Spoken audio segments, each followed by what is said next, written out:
Okay, standard 8 हम discuss कर रहे हैं साइंस का chapter number first, living world and the classification of microbes. हमने क्लासिफिकेशन का मतलब पढ़ लिया, हिस्ट्री ऑफ क्लासिफिकेशन पढ़ लिया। रॉबर्ट हार्डिंग व्हाइट टेकर में सारे लिविंग ऑर्गेनिज्म को 5 किंगडम में क्लासिफाई किया, उन किंगडम के नाम पढ़े। फिर स्टार्ट के 3 किंगडम की कैरेक्टरिस्टिक पढ़ा लिया, हिस्ट्री ऑफ क्लासिफिकेशन भी देख लिया। आज हम क्लासिफाई करेंगे माइक्रोब्स को। अब माइक्रोब्स का मतलब होता है माइक्रो ऑर्गेनिज्म। ऑर्गेनिज्म बच्चों 2 तरह के होते हैं। मैं लिविंग ऑर्गेनिज्म की बात कर रहा हूं। लिविंग ऑर्गेनिज्म 2 तरह की होती है, मैक्रो माइक्रो। मैक्रो का मतलब होता है बड़ा और माइक्रो का मतलब होता है छोटा। आज बहुत सारे लिविंग ऑर्गेनिज्म ऐसे हैं जो है लेकिन हमें दिखाई नहीं देते, और बहुत सारे लिविंग ऑर्गेनिज्म ऐसे हैं जो हमें दिखाई देते हैं।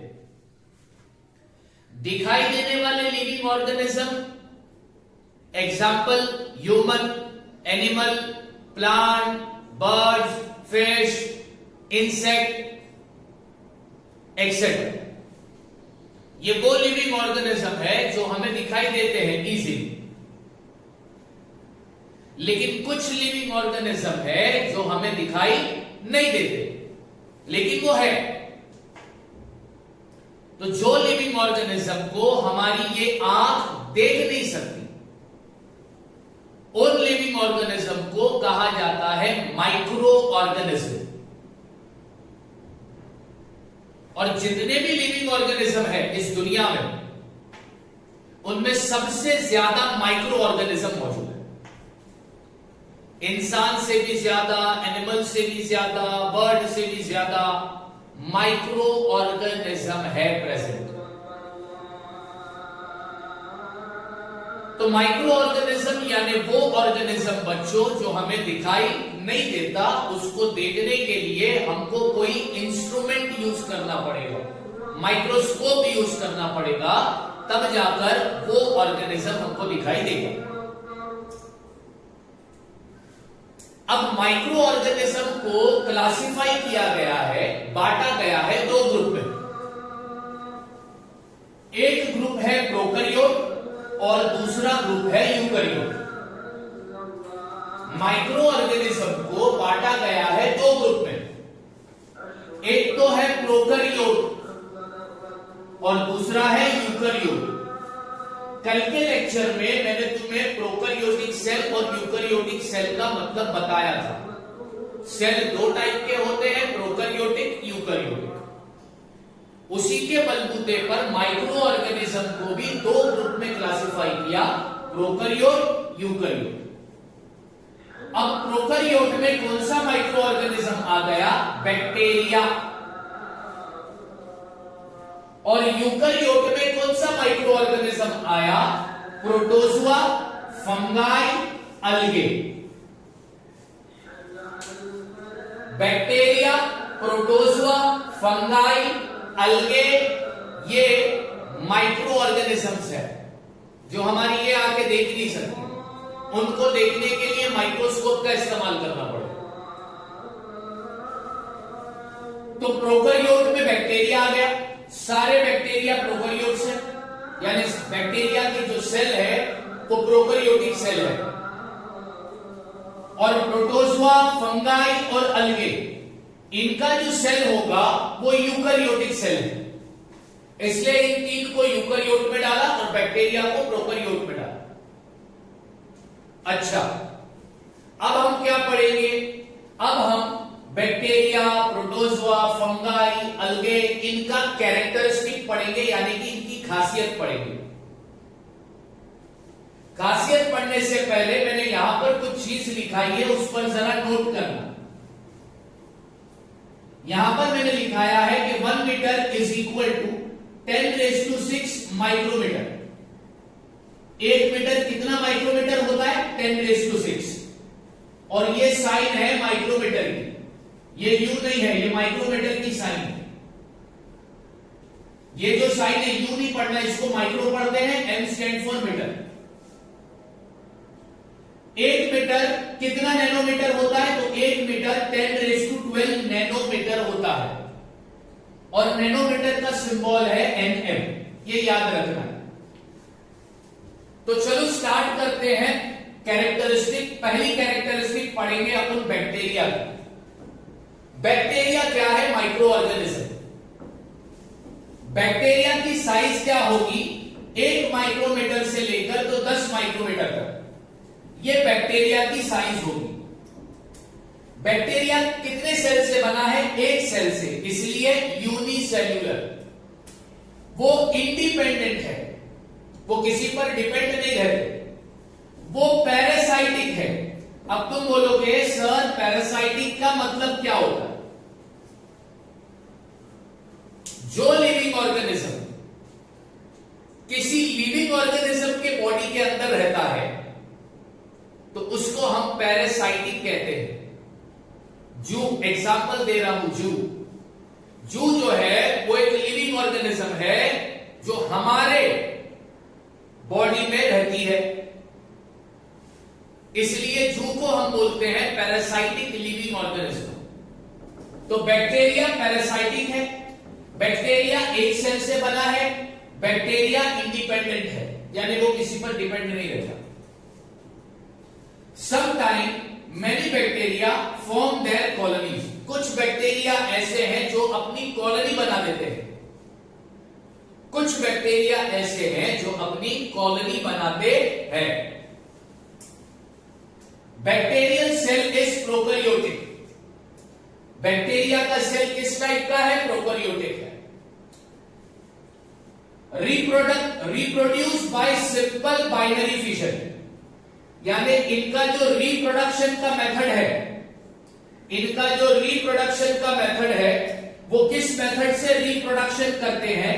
सिंपल बाइनरी फिशन मेथड से। रिप्रोडक्शन का मतलब होता है बच्चे पैदा करना। तो रिप्रोडक्शन का जो ये मेथड अपनाते हैं वो है सिंपल बाइनरी फिशन। इसके बारे में तुम रिप्रोडक्शन का पूरा डिटेल पढ़ोगे क्लास 10th में। सिंपल बाइनरी फिशन, बडिंग वगैरह क्या क्या होता है, रिप्रोडक्शन की कितने मेथड है, कितने टाइप है, वो तुम लोग 10th में पढ़ोगे। अभी से तुमको नाम याद रखना है कि बैक्टीरिया रिप्रोडक्शन किस मेथड से करता है, तो सिंपल बाइनरी फिशन। उसके बाद इनफेवरेबल कंडीशन, क्या बोल रहा है? इनफेवरेबल कंडीशन। फेवरेबल कंडीशन यानी क्लाइमेटिक कंडीशन, क्लाइमेट अच्छा हो, खाना पीना अच्छा हो, तो उसको बोलते हैं, खाना पीना जब ज्यादा होता है, जब फूड और वाटर लार्ज क्वांटिटी में प्रेजेंट होते हैं तो उनको बोलते हैं फेवरेबल कंडीशन। तो फेवरेबल कंडीशन में बैक्टीरिया ग्रो विगरसली। विगरसली का मतलब होता है फास्ट। विगरसली का मतलब होता है फास्ट। फेवरेबल कंडीशन में बैक्टीरिया बड़ी तेजी से ग्रो होता है। Can double their number in 20 minutes. Favourable condition में वो लोग अपनी तादाद डबल कर सकते हैं। कितने मिनट में? 20 मिनट में वो लोग अपनी तादाद को डबल कर सकते हैं। एग्जाम्पल क्या है बैक्टीरिया के? तो कोकस बैक्टीरिया है, कोकोबैसिलस बैक्टीरिया है, बैसिलस बैक्टीरिया है, विब्रियो बैक्टीरिया है, स्पाइरलम बैक्टीरिया है। ये बैक्टीरिया के एग्जांपल्स हैं। तो हमने पढ़ा बैक्टीरिया का कैरेक्टरिस्टिक। बैक्टीरिया क्या है? Living organism. उसका साइज 1 माइक्रोमीटर से 10 माइक्रोमीटर के बीच का होगा। वो कितने सेल से बना है? 1, इसलिए वो यूनिसेल्यूलर। वो डिपेंडेंट है या इंडिपेंडेंट? वो इंडिपेंडेंट है। वो कहां पर रहता है? दूसरे लिविंग ऑर्गेनिज्म के बॉडी के अंदर, इसलिए पैरासाइटिक। कुछ बैक्टीरिया अपनी कॉलोनी भी बना सकते हैं। बैक्टीरिया का सेल किस टाइप का है? प्रोकैरियोटिक। वो लोग किस मेथड से रिप्रोडक्शन करते हैं? Simple binary fission. अगर कंडीशन फेवरेबल हो तो बैक्टीरिया बड़ी तेजी से ग्रो करता है। यानी 20 मिनट में वो अपने नंबर डबल कर सकता है। Favourable condition.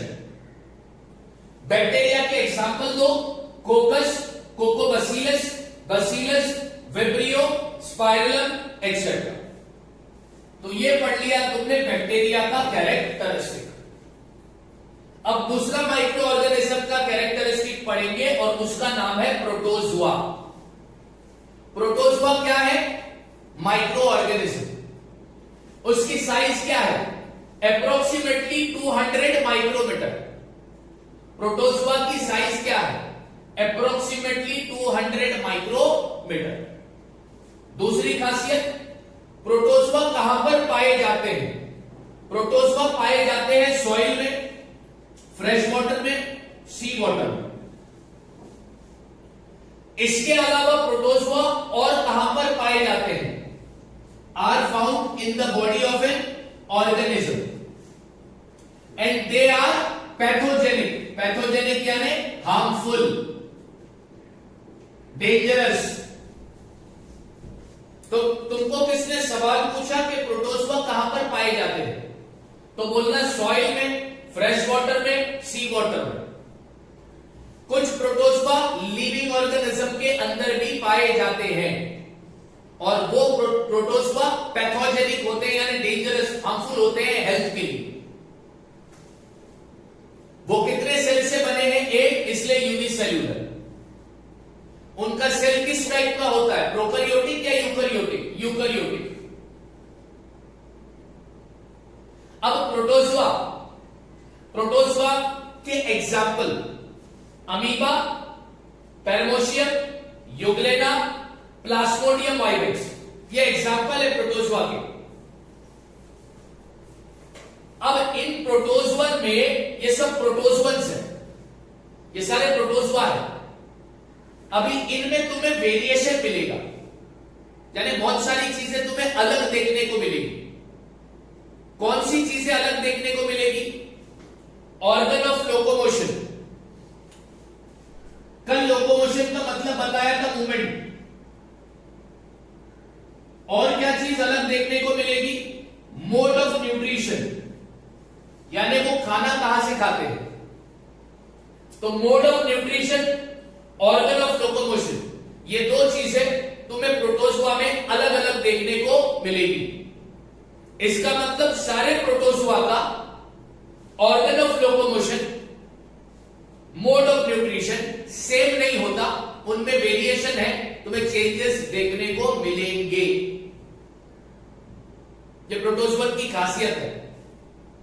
ऑर्गन का मतलब होता है पार्ट। अच्छा, ये भी रिप्रोड्यूस करते हैं। इनका रिप्रोडक्शन किस मेथड से होता है? Simple cell division method. Protozoa भी रिप्रोडक्शन करते हैं किस मेथड से? सिंपल सेल डिवीजन मेथड से। और इनके एग्जाम्पल मैंने तुम्हें ऑलरेडी दे दिया, amoeba, paramecium, euglena, plasmodium vivax etcetera. ये सब कौन से फैमिली को बिलोंग करते हैं? प्रोटोजुआ। ये एग्जाम्पल है प्रोटोजुआ। ये किस मेथड से रिप्रोडक्शन करेंगे? Simple cell division. क्या इन सारे प्रोटोजुअन में organ of locomotion, mode of nutrition same होगा? नहीं, तुम्हें वेरिएशन देखने मिलेगा, अलग अलग चीजें देखने को मिलेगी। ये कितने सेल से बने हैं? एक, इसलिए यूनिसेल्यूलर। इनका सेल का टाइप क्या है? यूकैरियोटिक। ये कहां पर पाए जाते हैं?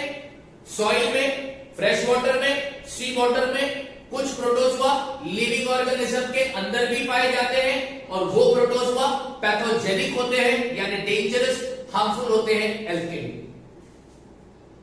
इनका साइज क्या होता है? Approximately 200 micrometer.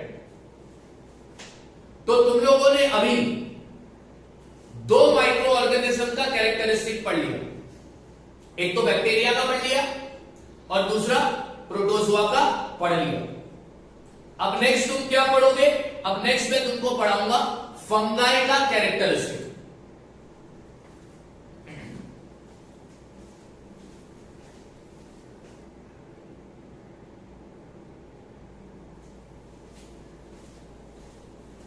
ओके स्टूडेंट, अब थर्ड माइक्रो ऑर्गेनिज्म फंगाई का कैरेक्टरिस्टिक पढ़ाने जा रहा हूं। ध्यान से देखो, फंगाई का साइज क्या होगा? उनका साइज अप्रोक्सीमेटली 10 माइक्रोमीटर से 100 माइक्रोमीटर तक के बीच का होगा। कहां पर पाए जाते हैं?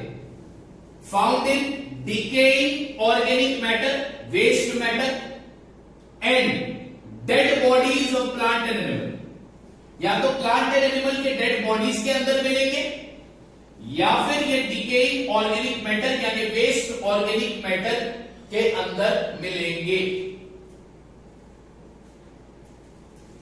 कुछ फंगाई यूनिसेल्यूलर होते हैं और विजिबल भी होते हैं। विजिबल यानी वो दिखाई देते हैं। इनका सेल किस टाइप का होगा? यूकैरियोटिक। फंगाई सेप्रोट्रॉपिक है। कल भी बताया था सेप्रोट्रॉपिक का मतलब। सेप्रोट्रॉपिक उन ऑर्गेनिज्म को बोलते हैं जो डेड प्लांट या एनिमल या डिकेइंग ऑर्गेनिक मैटर को कंज्यूम करते हैं, खाते हैं, इसलिए इनको बोला जाता है saprotrophic. They absorb their food from decaying organic matter. ये लोग भी रिप्रोडक्शन करेंगे। अच्छा, ये लोग रिप्रोडक्शन कैसा करेंगे? या तो सेक्सुअली या फिर असेक्सुअली। और रिप्रोडक्शन का मेथड क्या होगा? या तो सेल डिवीजन या फिर बर्डिंग। ये लोग सेक्सुअली भी रिप्रोड्यूस कर सकते हैं, असेक्सुअली भी रिप्रोड्यूस कर सकते हैं। मेथड क्या लेंगे? सेल डिवीजन या फिर बर्डिंग। ये मेथड है रिप्रोडक्शन का, जो 10th में तुम डिटेल में पढ़ोगे। अच्छा, फंगाई के एग्जाम्पल क्या लिखोगे? तो फंगाई के एग्जाम्पल है baker yeast, Candida, mushroom etcetera. ये सब फंगाई है। ये सब फंगाई है। तो तीसरा माइक्रो ऑर्गेनिज्म तुम लोग ने देखा फंगाई। साइज 10 माइक्रोमीटर से 100 माइक्रोमीटर के बीच में। कहां पर मिलेंगे? कहां पर मिलेंगे? डिकेइंग ऑर्गेनिक मैटर में या फिर dead bodies of plant and animal के अंदर। तीसरा, कुछ फंगाई यूनिसेल्युलर होते हैं और विजिबल भी होते हैं यानी दिखाई भी देते हैं। इनका सेल किस टाइप का होगा? यूकैरियोटिक। फिर ये ऑटोट्रॉपिक होंगे या हेटेरोट्रॉपिक होंगे या सेप्रोट्रॉपिक होंगे? ये सेप्रोट्रॉपिक होंगे। क्यों? ये किसको खाते हैं? डेड प्लांट्स एंड बॉडीज को। Dead bodies of plant and animals को ये कंज्यूम करते खाते हैं, उससे उनका पेट भरता है। अच्छा, क्या ये रिप्रोड्यूस करते हैं? बिल्कुल। सेक्सुअली भी कर सकते हैं, असेक्सुअली भी कर सकते हैं। मेथड क्या लेंगे? या तो सेल डिवीजन या फिर बर्डिंग। इनका example baker yeast, Candida, mushroom. तो बच्चों, आज जो हम लोगों ने क्लासिफिकेशन पढ़ा, वो किसका क्लासिफिकेशन पढ़ा? माइक्रो ऑर्गेनिज्म का क्लासिफिकेशन पढ़ा। हमने देखा कि माइक्रो ऑर्गेनिज्म को 2 ग्रुप में क्लासिफाई किया है, प्रोकैरियोट, यूकैरियोट। प्रोकैरियोट में बैक्टीरिया आ गया, यूकैरियोट में प्रोटोजोआ, फंगाई और अलगे आ गया। फिर हमने कैरेक्टरिस्टिक पढ़ा। किसका कैरेक्टरिस्टिक पढ़ा? बैक्टीरिया का पढ़ लिया, प्रोटोजोआ का पढ़ लिया, फंगाई का पढ़ लिया। अब बचा किसका कैरेक्टरिस्टिक? सिर्फ अलगे का। तो नेक्स्ट लेक्चर में मैं अलगे का कैरेक्टरिस्टिक पढ़ाऊंगा और फिर वायरस क्या होता है वो पढ़ाऊंगा। फिर तुम्हारा चैप्टर नंबर 1 खत्म हो गया। उसके बाद फिर हम लोग क्वेश्चन आंसर इसके डिस्कस करेंगे। ठीक है? कल के लेक्चर का टाइमिंग भी तुम्हारा सेम ही रहेगा। Thank you so much.